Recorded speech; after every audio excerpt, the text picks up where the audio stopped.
Muito pelo contrário, porque a maioria das pessoas que dirigem o Corinthians não quer você aí. Não pôde ir pro estádio estar lotado, eu tenho a obrigação de saber o que eu tô falando. Bem ruim do Flamengo, formação que o Flamengo optou hoje, Pedro na frente, Arrascaeta, Paquetá na direita, o Cebolinha na esquerda, o Cebolinha... Fala galera, chegando com os cortes dos melhores jornalistas do futebol pra você.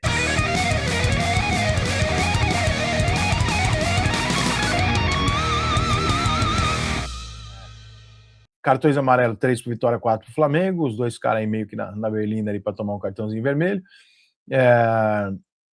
Que mais nós temos de estatísticas interessantes do jogo aqui? Dribles no chão, o Vitória acertou 47, duelos no chão, desculpa.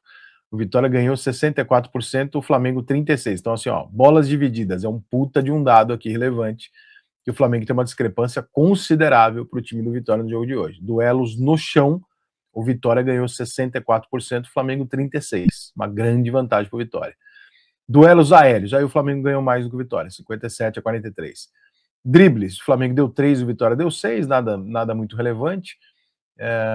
Desarmes ganhos, o Flamengo ganhou mais desarmes do que o time do Vitória, mas naturalmente o Vitória atacava mais.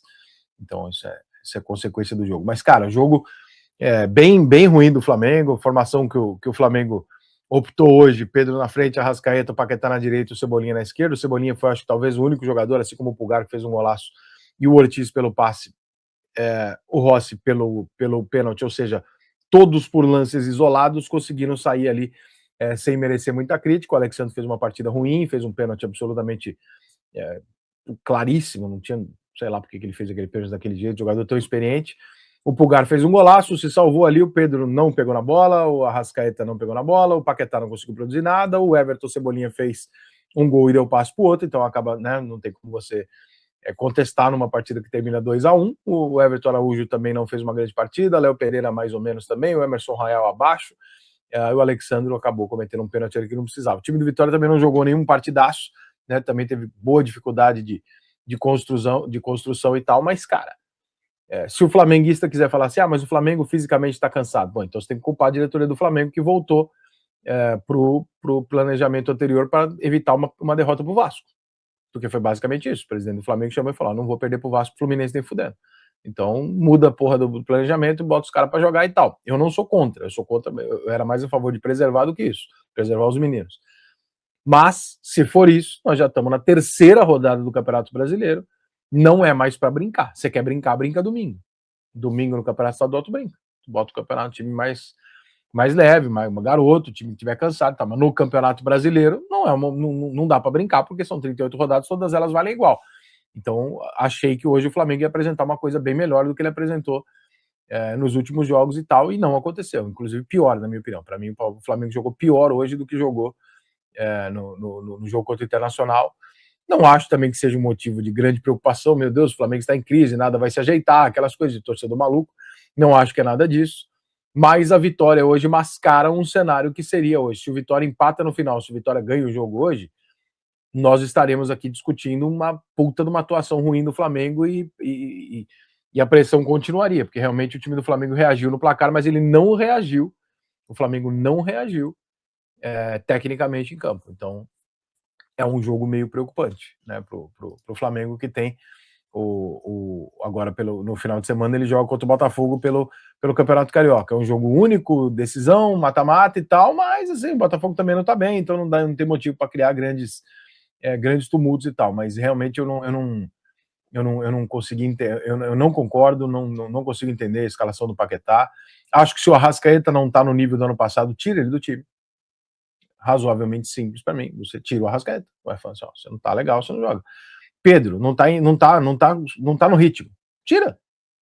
Quando você tiver, você entra, né? Agora, uma certa necessidade, porque você sabe que o discurso pós-jogo vai ser, o time ainda não tá bem fisicamente, tudo bem, então você pega os jogadores que não estão bem fisicamente e não coloca para jogar, porque o Flamengo hoje, sejamos justos e falamos a verdade, o Flamengo hoje não perdeu por sorte, porque ele merecia ter perdido ou empatado o jogo no mínimo. O Flamengo não fez nada o jogo inteiro.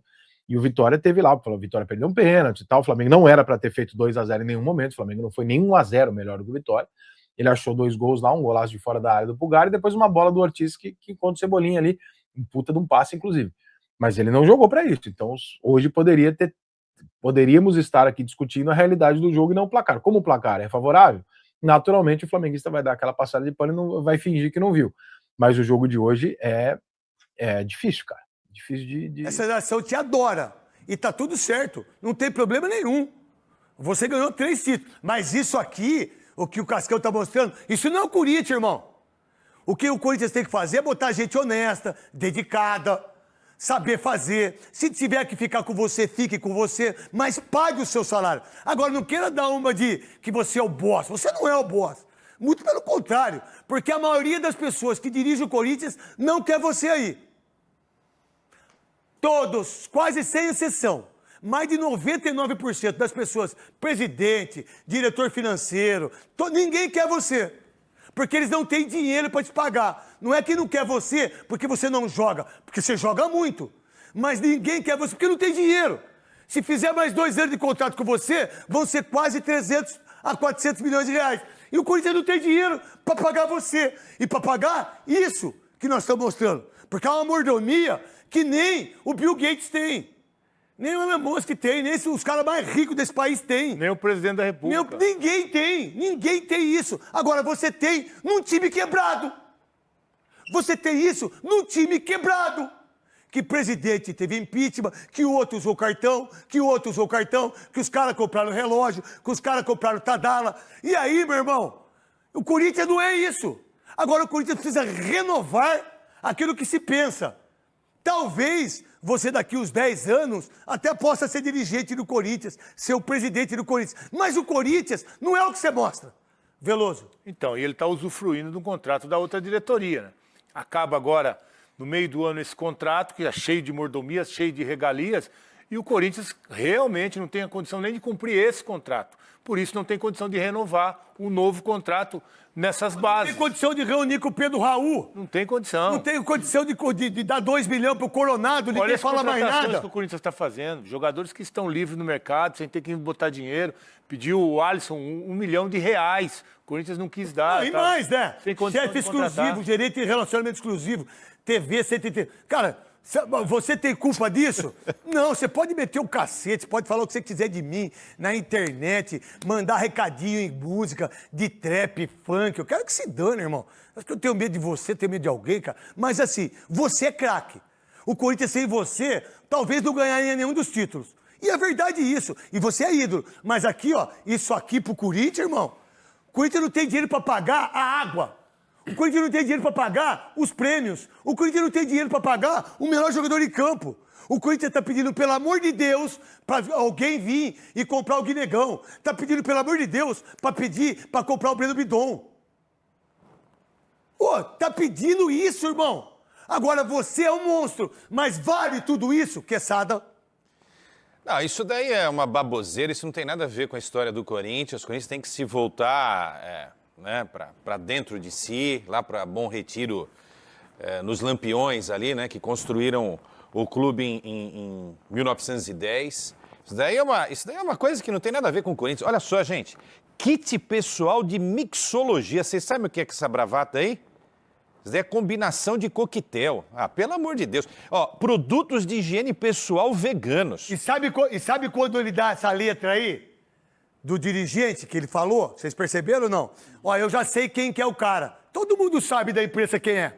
Ou vocês da internet não sabem, ou vocês do YouTube não sabem, ou vocês que têm programa de YouTube não sabem quem é o cara que vazou o contrato dele. É justo vazar o contrato? Óbvio que não.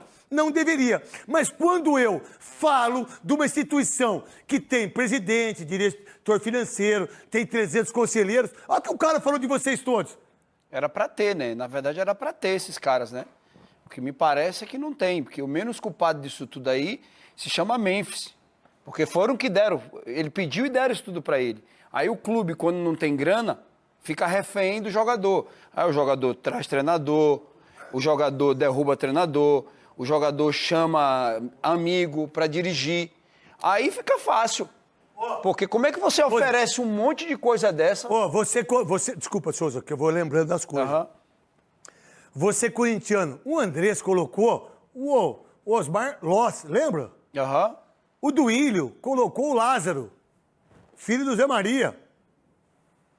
Tô de brincadeira com o Corinthians. Se você está gostando até aqui do conteúdo, dê aquela força, inscrevendo-se no canal, deixando aquele like. Agora, bora continuar. Outros até inconscientemente. Mas o flamenguista, ele, por ser um time muito grande, não estou criticando, estou falando um fato. As narrações tendem a sempre olhar o jogo do ponto de vista do Flamengo.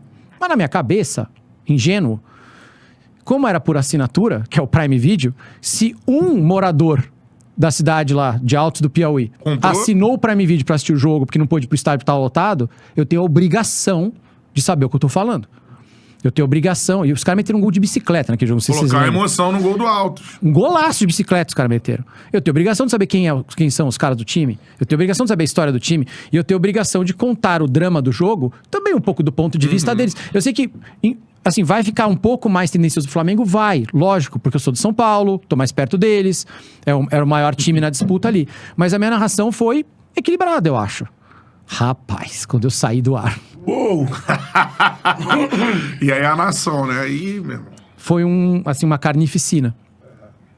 E o Prime Video, eu nem deveria contar isso, eu acho que eu não poderia contar, mas eu preciso contar, porque eu acho que é importante até pra você que quer um dia ser narrador, Isso, e quer trabalhar em qualquer coisa na frente da câmera pra você entender como o mundo funciona. O Prime Video chamou pra uma reunião e falou, olha, a repercussão foi péssima, muito negativa e isso. E eles assustaram. E aí eu falei, gente, a minha vida sempre foi assim. Quando eu comecei na Rede Vanguarda, no interior aqui, com um lugar maravilhoso pra trabalhar, aliás, com a família Boni. O Boni é dono da Vanguarda, um beijão pra eles. Foi um lugar maravilhoso pra trabalhar, incrível. Eu fiz muito sucesso lá. Mas quando eu saí do ar a primeira vez, e o programa foi bom, eu e a Giovanna Tominaga, a gente apresentava juntos. A primeira comunidade que fizeram no Orkut na época foi Eu Odeio o Thiago Leifert. A primeira. Na TV Vanguarda. Na Vanguarda. Um massacre no primeiro dia. A gente tinha um blog, porque na época tinha blog. Tinha, sei lá, 15 comentários na última postagem. Todos negativos. Caralho. Então eu nunca, em nenhum momento da minha vida, saí do ar e não estava sendo massacrado por alguém. No Globo Esporte era todos os dias. No FIFA, todos os dias. Se você abrisse o Twitter, isso, cara? tinha alguém me xingando. Bota um narrador de verdade. Aí marcava o nome de um narrador de verdade e ele ia lá e dava like. Eu sei quem você é, eu não vou esquecer nunca. Quando eu saía do ar no foda, Big Brother. Mas narrador é o bicho mais vaidoso do mundo. O Mauro Betti fala até, ele fala, você é o narrador menos narrador que eu já vi. Porque você é muito tranquilo, ele fala, você é muito sossegado, velho. Eu passei por tanta coisa aqui. Narrador é tudo pavão, mano. Pavãozaço. Gente, eu vou chegar lá, nesse ponto. Mas aí eu falei pra eles, então assim, eu não conheço a minha vida sem isso. Big Brother foi isso minha vida inteira. Eu saía do ar sendo trucidado na internet, todo dia. Então eu não conheço minha vida sem hate. Só que, minha carreira só deu certo. Então, assim, tem uma dissonância estranha entre a quantidade de hate que eu tomo e a quantidade de sucesso que eu faço. A quantidade de êxito que eu tenho na minha vida, graças a Deus. Mas tem um problema. E tem uma dissonância entre esses hates, Twitter e tal, e entre a vida real, né? Pra caralho. Eu nunca fui ofendido num restaurante, no aeroporto, no táxi, na rua. Nunca fui. E pelo contrário, a galera... Normal. Tirando foto, a galera uma live lá falando. com 10, 15, 30, 40 mil, vai ter ali 3, 4, sempre 5, vai. Falando 10. com 50 milhões de pessoas no Big Brother, eu até entendo, né? Mas beleza. Falei pra eles, então o que nós vamos fazer? Eles falaram, nós vamos fazer o seguinte, nós vamos criar 2 sinais agora, dentro do Prime Video. Então, quando a pessoa entrar no dia do jogo, e a gente narrou, Palmeiras São Paulo, a final, tudo, vai ter lá, Copa do Brasil no Prime Video, assista aqui com o Thiago Leifert e Casimiro, e assista aqui com 2 narradores do Sport TV. É isso que eu ia te perguntar. Falei, tá bom. Eu fiquei chateado, claro. No primeiro era só a sua narração. Aí eles dividiram o sinal. Então eles ofereceram ao hater uma segunda opção. Ele não era mais obrigado a me ouvir narrar. Ele tinha uma narração, entre aspas, profissional de um cara do Sport TV, certo? Na minha cabeça, então, falei, ok, então o hate tá resolvido. Porque agora ele não é mais não é obrigado a me assistir, ué. É só ele ver o outro sinal. Não muda. Ou ver na Globo. Ou ver no Sport TV. Ele não precisa mais me assistir. Então, pra mim, o assunto tava encerrado. Tanto que não foi mais assunto. E eu segui a minha vida no Prime Video normal. Obrigado por você ter ficado até aqui. Link desses vídeos está na descrição do vídeo. Um grande abraço pra você. Até a próxima. Tchau.